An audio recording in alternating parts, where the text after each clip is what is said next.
Hello and welcome or welcome back to my channel. My name is David Novak. As I record this, it is a Tuesday evening, and if I make it through to the end, it is my intention to post this on Thursday, which in BookTube means Poetry Thursday. I will not be reading any poems for you today, but I'm going to be touching upon this book, The Best of American Poetry. The editor of this volume was Harold Bloom, and the series editor was David Lehman. I first encountered the Bloom essay at Goat Poets, a YouTube channel, and I will put a link to that in the description. I had initially thought I would read some poems from this book, but on trying to find something that I felt was uplifting, lighthearted, and well done, I exhausted myself. Now, the poets are here in alphabetical order, and so I did skip to some favorites, such as James Merrill. There is a very long piece by Merrill. And I just decided it was too long for me to attempt in the course of a video like this. So there is a series called The Best of American Poetry, which every year puts out a volume which that year's editor considers the best poetry to have been published in the year previous. And so every year, each volume has a different editor. And this book, The Best of the Best, is after a period of 10 years, they decided to do a mashup and put the best of those best of volumes into one. And they hired Harold Bloom to do it. He had a hard time with it, as you will hear. So I will show you the previous volumes in the series and pay special attention to 1996. That was a very bad year. So I'm going to start and read a little bit from the foreword by David Lehman. My voice might be giving out, and I don't have my usual cup of beverage here with me, so bear with me, please. When the best American poetry was conceived 10 years ago, it seemed to me an idea so inevitable that I wondered that no one else had acted on it. I had the vision of an annual anthology that would chronicle the taste of our leading poets and would reflect the vigor and variety of an art that refuses to go quietly into that good night to which one or another commentator is forever consigning it. I had been reading literary magazines by the dozens and was impressed by the quality of the poetry that regularly appeared in print to little fanfare. Not only were Ashbery and Merrill and Ammons and other masters writing in peak form, but extraordinary specimens by poets I'd never heard of were turning up every day in remote periodicals, experimental journals, staid old quarterlies, flashy new ones, and desktop broadsides from Maine to Alaska. Wouldn't it make sense, and perhaps dollars too, to cull the year's most compelling works and perpetuate them in a handsome volume?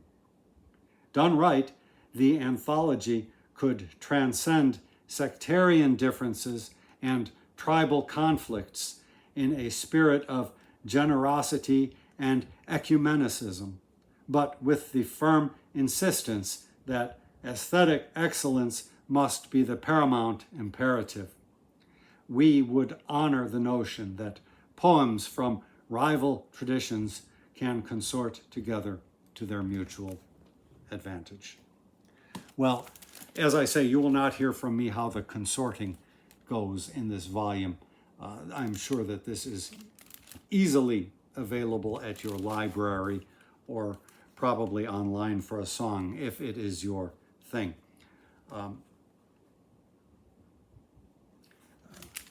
The prose was a little bit much there, but that's what people get paid to write, I guess.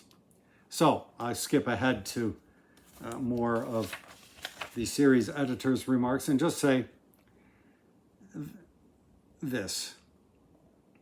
Harold Bloom has fascinated me since the September day in 1967, when I, a Columbia sophomore, drove up to Yale to visit a friend and sat in on Professor Bloom's modern poetry course.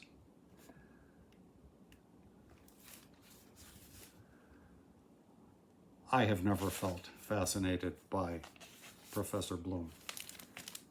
I am not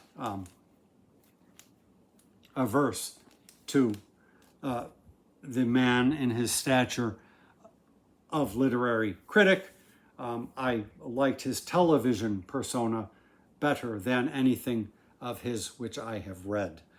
So I recall him appearing on the Charlie Rose show, being possibly the only voice at that time coming out and denouncing the Harry Potter book that was everywhere at that time, making waves, I guess you would say. And he was very thoughtful in his condemnations. I have not read the book, but he seemed very eloquent to me, and subsequently I did try to look at some of his books, and most have been gotten rid of. And these do not belong to me either, but they were handy, so I thought I would put them here as a prop. I will not be delving into them. So let us go into the introduction by Harold Bloom. I've only gone through this a couple of times, and that was much earlier in the day, so I may fumble a little bit in what I am reading. I will do my best. So he begins with a little epigraph, you can see there. They have the numbers, we the heights. My epigraph is from Thucydides and is spoken by the Spartan commander at Thermopylae. Culturally, we are at Thermopylae. The multiculturalists, the hordes of camp followers afflicted by the French diseases, the mock feminists, the commissars, the gender and power freaks, the hosts of new historicists and old materialists, all stand below us. They will surge up and we may be overcome. Our universities are already travesties, and our journalists parody our professors of cultural studies. For just a little while longer, we hold the heights, the realm of the aesthetic. There are still authentic poems being written in the United States. Elizabeth Bishop, May Swenson, and James Merrill are gone, but two great poets remain in John Ashbery and A.R. Ammons, and there are a score of contemporaries almost of their eminence.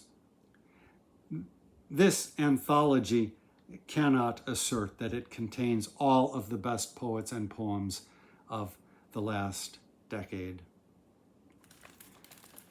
Bloom goes on to explain that he was given 750 poems from which to make his selection, presumably those 10 volumes which I showed you. And so he is excusing himself in advance for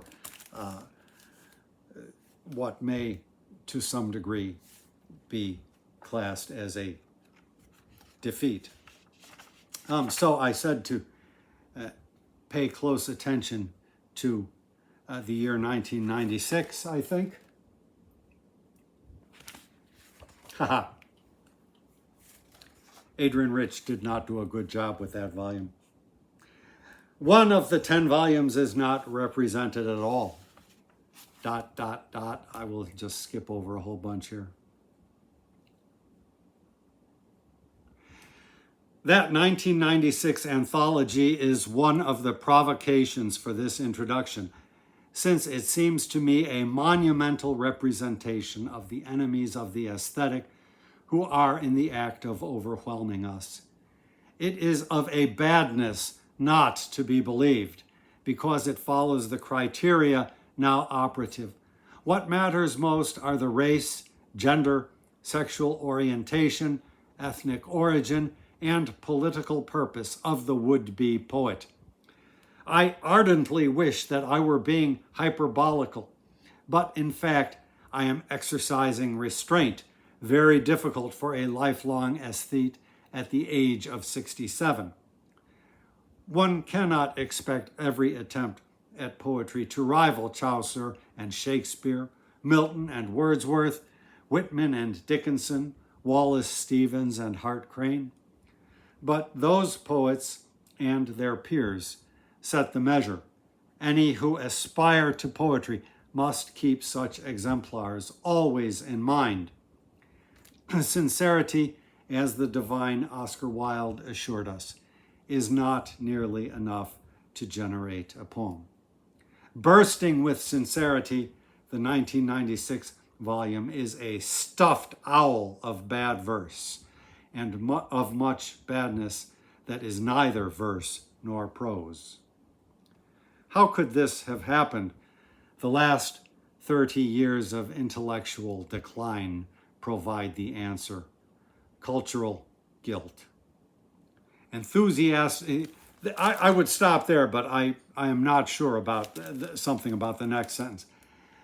The last 30 years of intellectual, I said that. Enthusiastic young men and women, and some of their middle-aged gurus, rushed forth in a great awakening of rock religion in the closing years of the 1960s.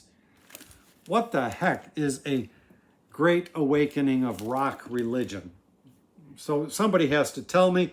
I was born in the 60s, but I don't know what he means. So, Bloom is apparently against multiculturalism. I will say that much. Now let's see where else I was going to.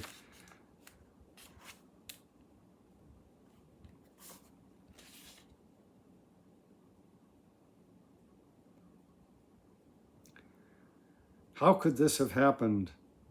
And not just in the universities, but in the publishing world and in the media. The New York Times essentially is now a countercultural newspaper.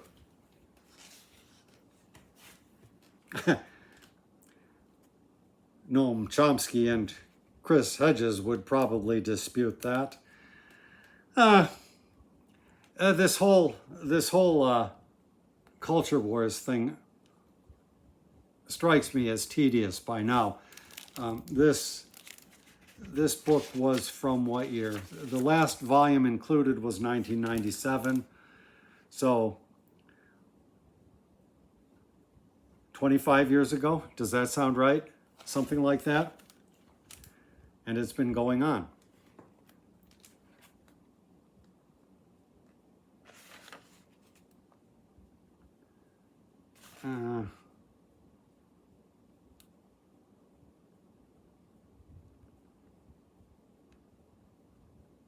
Well, there was something about how one's... Oh, yeah. He mentioned Shakespeare. Where is it? Shakespeare. Very big for Bloom. Shakespeare, precisely because he is the only authentic multicultural writer, demonstrated that our modish multiculturalism is a lie, a mask for mediocrity, and for the thought control academic police, the Gestapo of our campuses. Well, I won't go. Well, Each time I make the mistake of glancing at the Yale Weekly Bulletin, I shudder to see that the dean of Yale College has appointed yet another sub-dean to minister to the supposed cultural interests of another identity club, ethnic, racial, linguistic, with gender and erotic subsets. So, our multiculturalists are reductionists. The 1996 volume actually is asserting our bad poets are just as good as your bad poets. I find it a little tedious, honestly.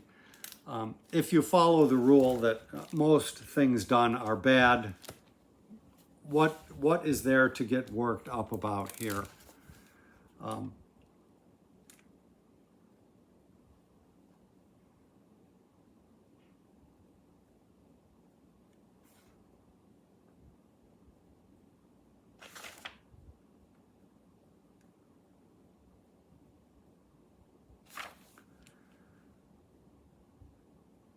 While it is true that several of the greatest American poets, Whitman, Dickinson, Stevens, Hart Crane, had either no little authentic critical response during their lifetimes, they at least did not have to endure a cultural situation fundamentally hostile to aesthetic and cognitive standards of judgment. This is pretty strong words.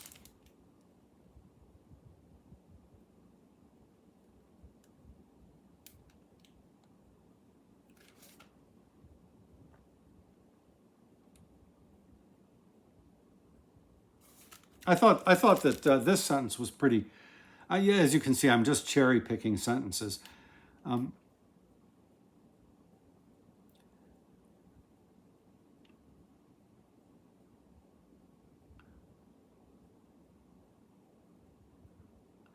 If you urge political well, not this part. If you urge political responsibilities upon a poet, then you are asking her to prefer to poetry what can destroy her poem. Emily Dickinson, here's the sentence I thought was fair, but I mean, really not that precise as it could have been, I think. Emily Dickinson had the inner freedom to rethink everything for herself, and so achieved a cognitive originality as absolute as William Blake's. I don't know quite why he said she achieved a cognitive originality. I mean, there's nothing wrong with that. It's not untrue. But I just think it could have been said differently. I don't think that her goal in any sort was trying to achieve a cognitive originality. I think she was writing poems, let's say that. And he makes a very astute comparison or parallelism between her and William Blake. I like that very much. So let me just read a little bit more and see where this goes, though.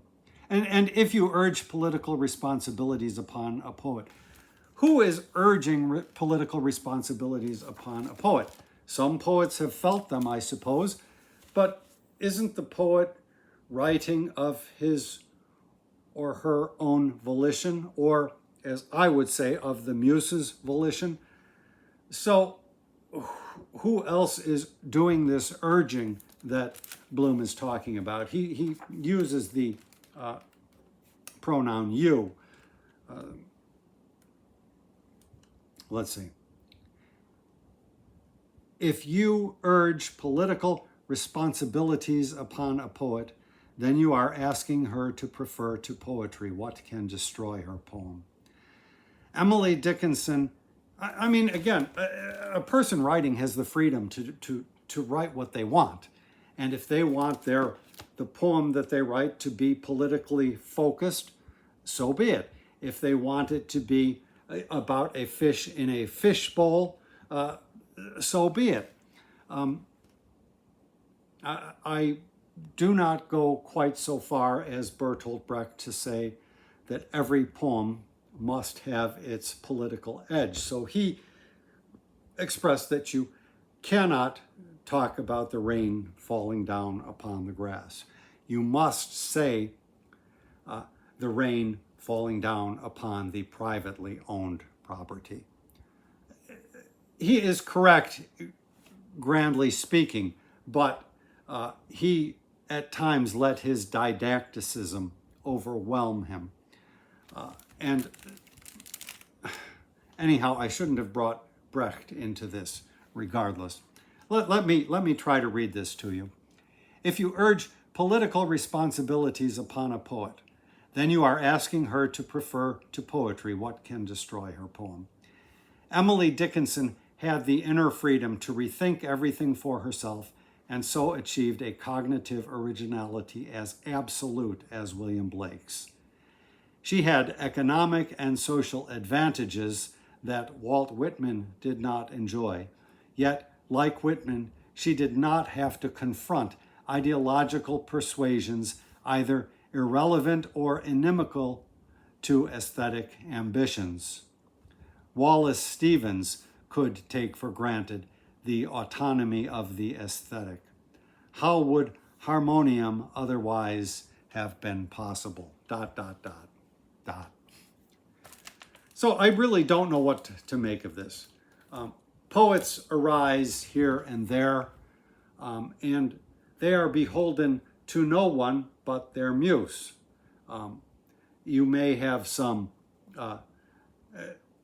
newspaper poets or have had such in the days of newspapers that were beholden to their readers who were seeking particularly some kind of light comical verse. But here we're talking about solid poetry. I don't see that these political responsibilities have been urged upon anybody. Interestingly, he does not, while he slams Adrienne Rich's volume, the one that she edited, he does not name her.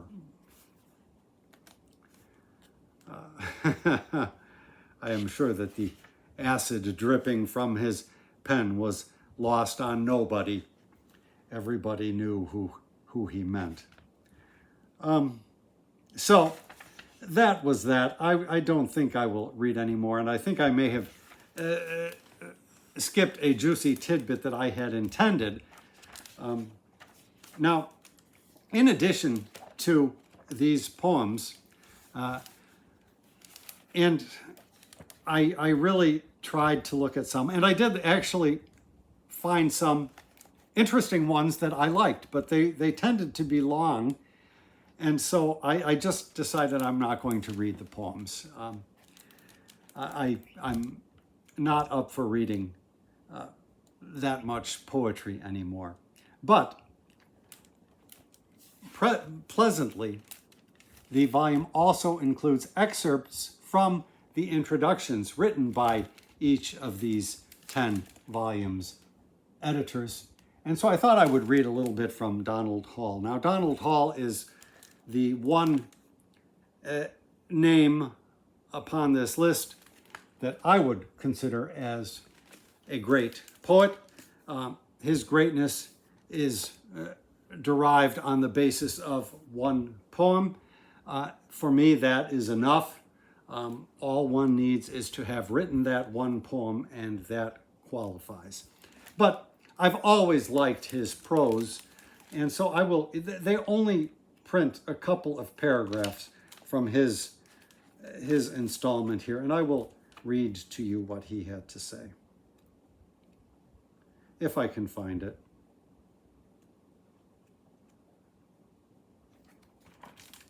Okay.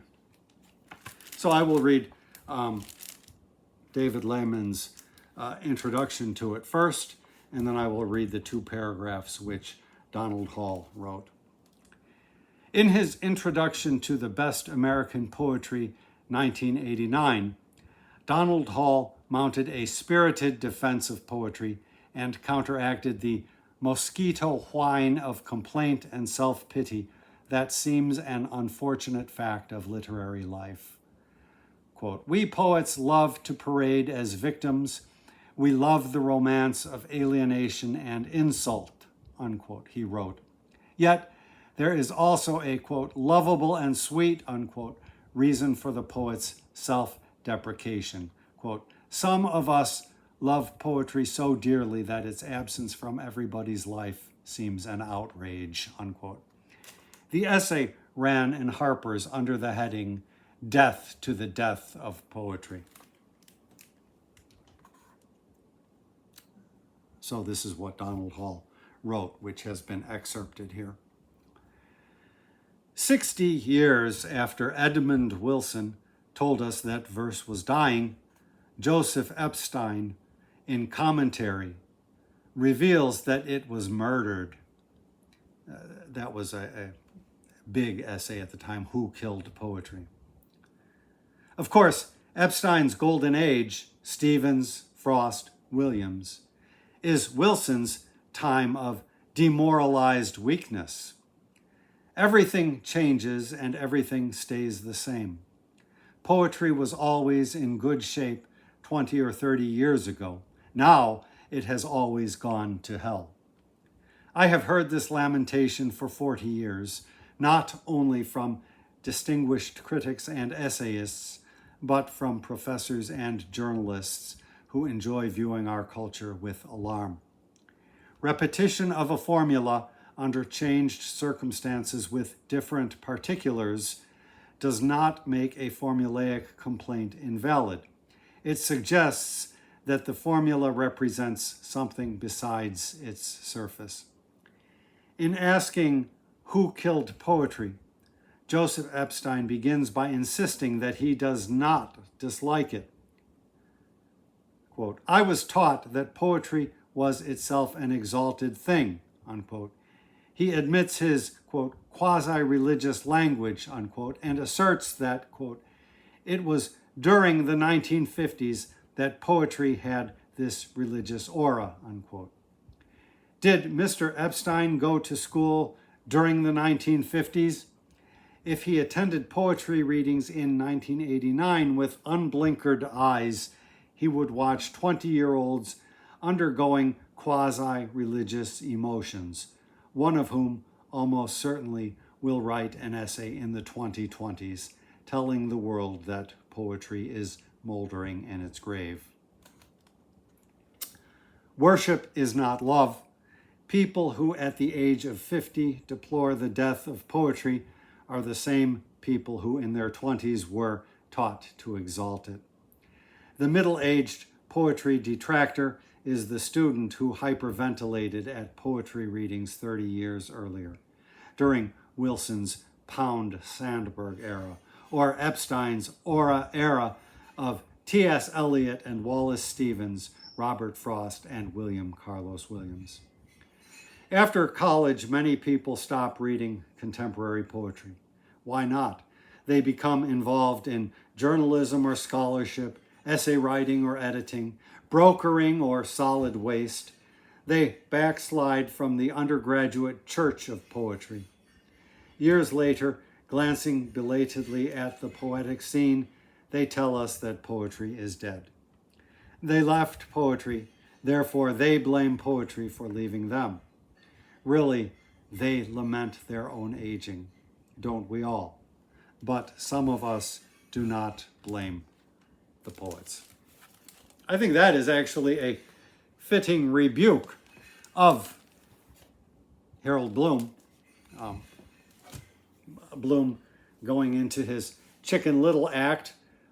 So Donald Hall was hearing about poetry dying for 40 years, and it has been almost another 40 years since he wrote those words, and I have been hearing it. And when I was younger, I thought these cries were of some import worth listening to.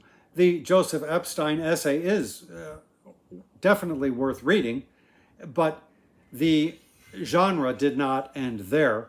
And I have in the basement somewhere a file folder with a couple of other ones. The most recent one that I read was Mark Edmondson, also at Harper's. I guess Harper's does this sort of thing, but by far from the only one. I think I even wrote something about these, and it would be in my book of, I forget what it's called, literary criticism, Lit Crit, Poetics and Politics, or something like that. You can find it at my Lulu site. But I think the situation for poetry is exactly what it has always been. Poets arise sporadically, often more than one at a time, it seems. It seems in a cultural, my friend Dan Cleary, a Chicago poet, has said that, and I'm sure he is recounting something he read somewhere, that oftentimes it seems there are three poets that appear at one time, never one solitary poet out of the blue.